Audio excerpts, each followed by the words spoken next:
Hello iPhone users. Welcome back to our channel.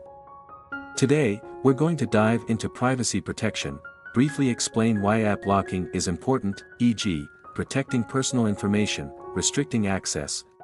Method 1, use keyboard shortcuts. In the Shortcuts app, create an automation, select the apps you want to lock, add action, start timer, set to 1 second. Turn off ask before running and notify when running. Opening the selected app will automatically prompt for Face ID or passcode. Method 2, guided access. First, go to Settings, then you navigate to Accessibility and finally select on Guided Access, activate it and set a passcode, lock any app to the screen, great for shared devices. Method 3, screening time codes. Set a screen time passcode in Settings, create app limits for the apps you want to block, voila! This application is currently restricted.